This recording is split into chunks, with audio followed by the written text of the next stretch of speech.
Irmãos, bom dia, que a graça e a paz do Senhor sejam conosco nesse momento, amém?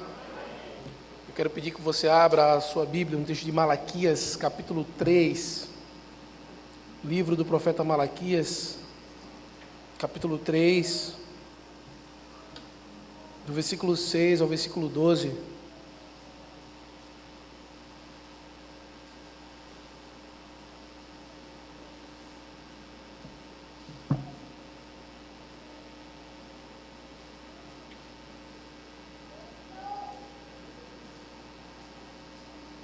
Malaquias capítulo 3, do versículo 6 ao versículo 12, estamos em uma sequência de exposições no livro do profeta Malaquias, e hoje já nos encontramos no capítulo 3, dentro em breve estaremos encerrando a exposição deste livro, desta profecia. Antes de lermos esse texto, iniciarmos esse momento de exposição da palavra do Senhor, pedir que você esteja atento palavra do Senhor, evite conversas paralelas, evite o uso do celular para outros fins que não sejam para ler as Escrituras ou fazer anotações do sermão, mas esteja então atento para ouvir a santa palavra de Deus e a exposição da sua palavra. Malaquias, capítulo 3, do versículo 6 ao versículo 12, diz assim a santa palavra do Senhor. Porque eu, o Senhor, não mudo. Por isso vós, ó filhos de Jacó, não sois consumidos. Desde os dias de vossos pais vos desviastes dos meus estatutos e não os guardastes. Tornai-vos para mim, e eu me tornarei para vós outros, diz o Senhor dos Exércitos. Mas vós dizeis, em que havemos de tornar? Roubará o homem a Deus? Todavia, vós me roubais e dizeis, em que te roubamos? Nos dízimos e nas ofertas. Com maldição sois amaldiçoados, porque a mim me roubais. Vós, a nação toda, trazei todos os dízimos à casa do tesouro, para que haja mantimento na minha casa, e provai-me nisto, diz o Senhor dos Exércitos. Se eu não vos abrir as janelas do céu, e não derramar sobre vós bênção sem medida, por vossa causa repreenderei o devorador, para que não vos consuma o fruto da terra.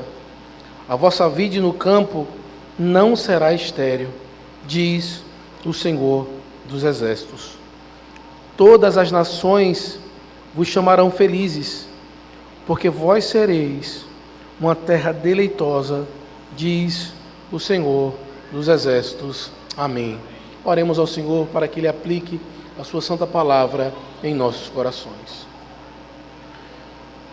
Santo Deus, eterno e grandioso Pai, neste momento, Senhor, nós clamamos que o Senhor aplique a sua palavra em nossos corações. Nos traz, Senhor, o entendimento da Tua graça, que transforma e muda o infiel em obediente, que traz arrependimento, Senhor. Que essa graça maravilhosa possa então, Senhor, estar sendo cada vez mais presente em nossas vidas. Nos ajuda. É no nome de Cristo que nós choramos. Amém. Alguns anos atrás, existiu na história da igreja americana, juntamente com a história da igreja inglesa, um homem chamado John Newton. John Newton, ele era filho de pais ímpios. A sua mãe foi convertida e na sua infância ele ficou órfão de mãe. E no tempo que a mãe dele tinha sido convertida, ensinou a ele a palavra do Senhor. No entanto, ele sendo criado pelo pai, o pai dele um capitão de um navio.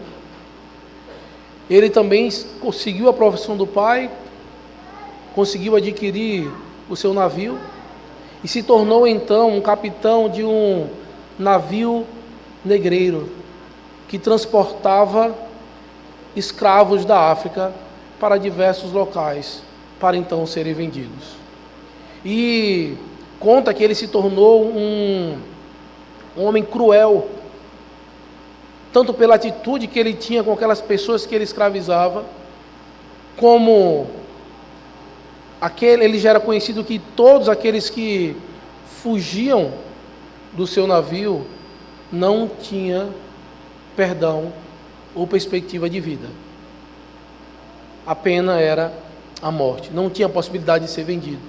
No entanto, em uma de suas viagens, em meio a uma grande tempestade, ele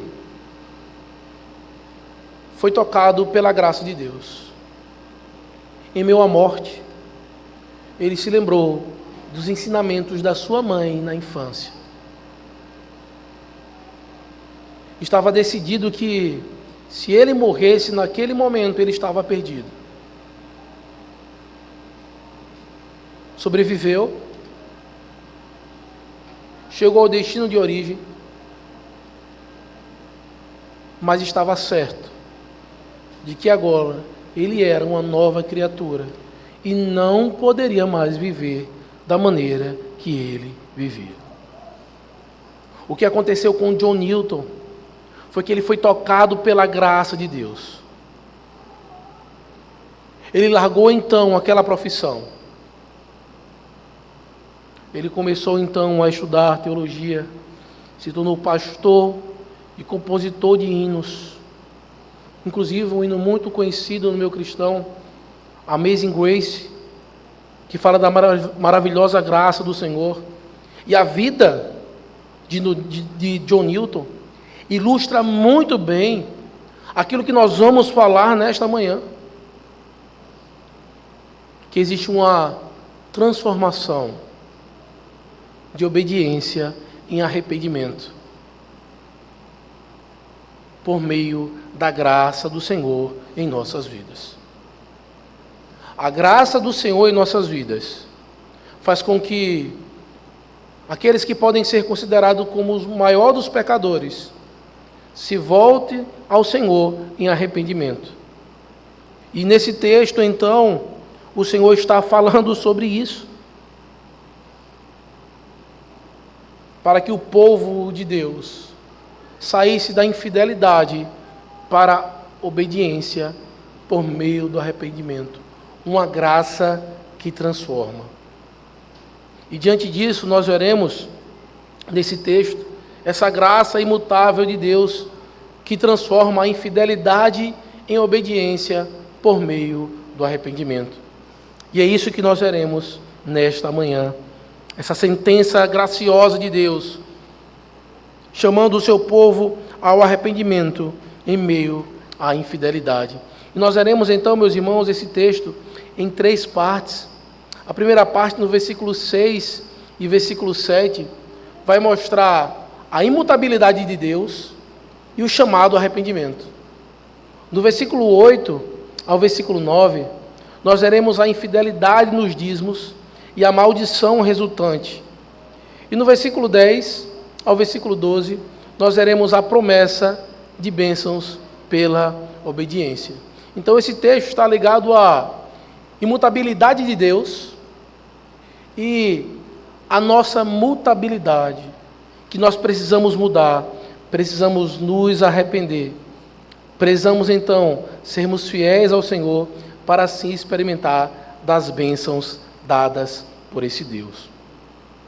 No versículo de número 6 e versículo número 7, nós veremos então como a palavra do Senhor começa então trazendo essa sentença do Senhor contra o povo de Israel e uma demonstração de graça, esperando deles então o arrependimento. Veja o que diz o versículo de número 6. Porque eu, o Senhor, não mudo. Por isso vós, ó filhos de Jacó, não sois consumidos. O Senhor vem nessa profecia, no texto de Malaquias, trazendo algumas sentenças para o povo de Israel. Nós acompanhamos desde o capítulo 1, versículo 1, que ele inicia dizendo isso. Sentença pronunciada pelo Senhor contra Israel. Que de diversas formas o povo de Israel estava então em um contexto de distância do Senhor, corrupção moral, corrupção política por meio dos seus governantes e uma corrupção eclesiástica. E isso estava generalizado em todo o povo. O Senhor fala contra o casamento, fala contra os sacerdotes, fala como eles estavam se relacionando. O Senhor estava falando a eles sobre como eles estavam, então, se relacionando com o próprio Deus. E o contexto dos profetas sempre era esse. Uma corrupção e uma rebelião total a Deus por meio dos governantes, da igreja e do povo. E o Senhor então está chamando, por meio dessa sentença graciosa, nesse texto de Malaquias, capítulo 3, versículo 6, justamente isso. E o Senhor ele vai demonstrando ao povo de Israel como ele age. Ele fala que ele é o pai de Israel, mostrando uma proximidade de filiação. Ele mostra que tem cuidado desse povo. Ele mostra que aqueles líderes que não estavam seguindo iriam receber as consequências.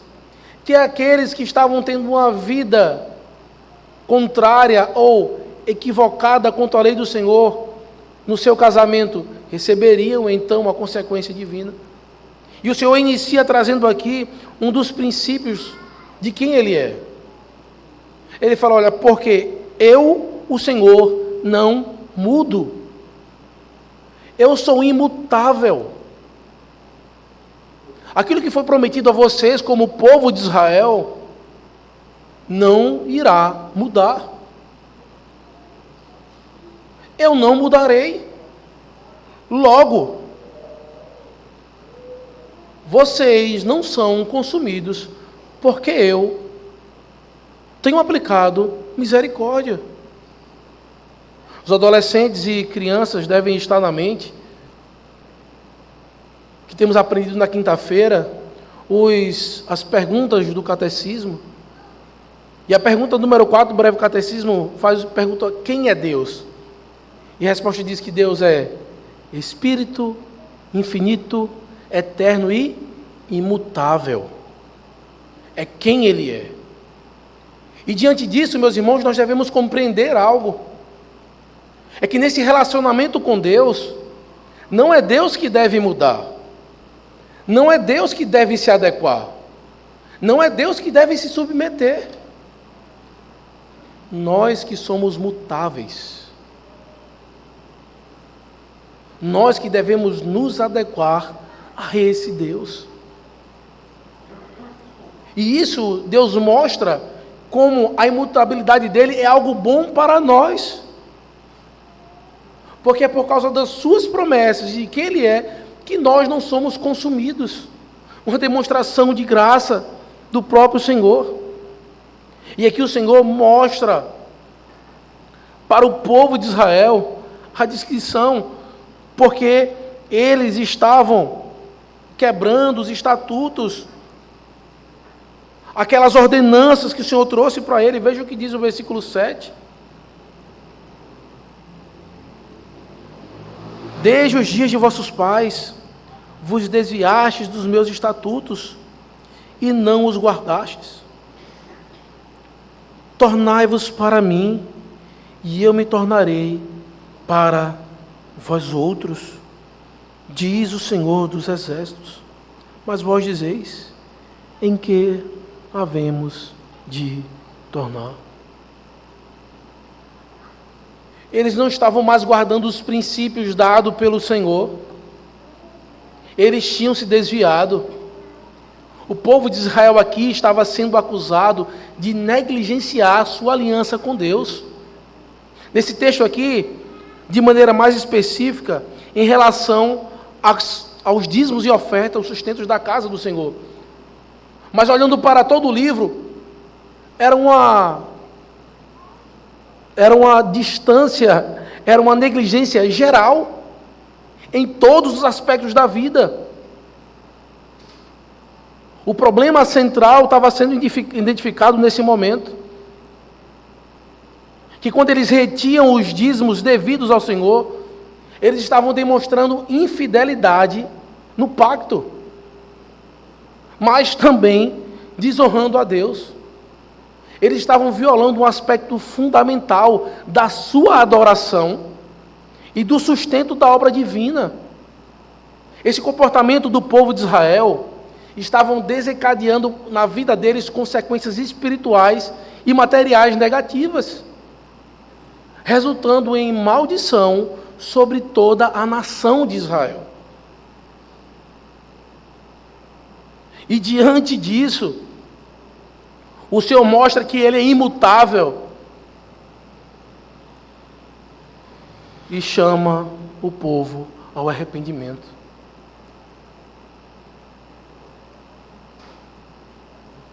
Se voltem para mim, e eu me voltarei para vocês. É isso que o Senhor está dizendo. Demonstrem fidelidade, e vocês verão o Deus fiel. Eu não mudo. E o povo de Israel então estava sendo infiel ao Senhor. Esse texto está tratando de maneira específica sobre dízimos e ofertas. Mas é algo, meus irmãos, que nós devemos avaliar nas nossas vidas. Tem alguma área na minha vida que eu estou sendo infiel ao meu Deus? Tem algo que eu preciso demonstrar fidelidade ao meu Deus, e eu não tenho feito isso?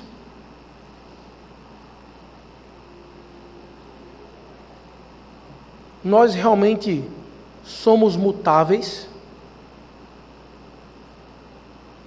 O quanto você tem mudado dos meses, anos e décadas que você tem ouvido o Evangelho? O quanto você tem progredido em santificação? Você acha que você ainda precisa mudar? Você acha que você precisa melhorar? A palavra do Senhor é clara que somente o Senhor é imutável.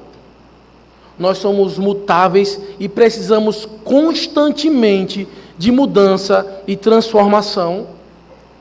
Por isso o Senhor, Ele fala de maneira graciosa ao seu povo, nos chamando ao arrependimento, à fidelidade em todas as áreas da nossa vida.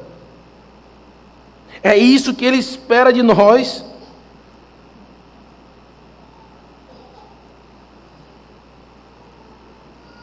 E o fato de Deus ser imutável, nós lembramos então das promessas do Senhor. Tem um salmo que diz assim: um coração compungido e contrito, o Senhor não o desprezará. Meu irmão, avalie bem como está o seu coração ao ouvir a palavra do Senhor. O seu coração está contrito, compungido? O seu coração pode estar endurecido, altivo, ao ouvir a santa palavra do Senhor? O Senhor não despreza um coração compungido e contrito. E diante disso, nesta manhã, a imutabilidade de Deus, esse Deus gracioso, esse Deus santo, justo, cheio de bondade e de verdade, nos chama ao arrependimento. E talvez a sua pergunta possa ser a mesma do povo de Israel. O Senhor dizendo, precisa tornar, precisa arrepender. E talvez o seu coração pode estar pensando da mesma maneira que o povo de Israel, nesse período de Malaquias, estava questionando, em que nós temos que tornar? Eu tenho que tornar em quê? Versículo 8 e versículo 9 vai mostrar então um princípio que é demonstrado de maneira interna, externa, tanto ao Senhor como aos homens, relacionado ao culto ao Senhor, que é os dízimos e ofertas. O versículo 8 e o versículo 9 traz para nós então a fundamentação da sentença que o Senhor está trazendo contra o povo de Israel, para que eles possam compreender como a infidelidade ao Senhor está ligada aos estatutos. Versículo 8 e versículo 9 diz assim: roubará o homem a Deus? Todavia, vós me roubais e dizeis, em que te roubamos? Nos dízimos e nas ofertas. Com maldição sois amaldiçoados, porque a mim me roubais, vós, a nação toda. Nesse momento aqui, Deus está acusando diretamente a nação de Israel de infidelidade, afirmando que desde os dias dos pais, eles têm desviado dos estatutos, mostrando que desde o início, quando o povo chegou na terra prometida, eles não seguiram as ordenanças de Deus. E nós vimos na semana passada a exposição que o reverendo Janson trouxe aqui, mostrando como a guarda do dia do Senhor e a contribuição, elas estão ligadas. Se não aplicarmos hoje de maneira moral o dízimo, as ofertas no culto ao Senhor, nós também não podemos ser coerentes e acreditar na doutrina do dia do Senhor. Essas duas coisas estão ligadas. É tanto que movimento de desigrejados, movimentos como alguns que trazem essa mesma roupagem, eles querem trazer essas duas doutrinas como não essenciais. Dia do Senhor e o dízimo. É um estatuto do Senhor. E o Senhor olha para o povo e diz, olha, é roubo. Você estará roubando a Deus. Certamente, você não iria querer ter pessoas governando essa igreja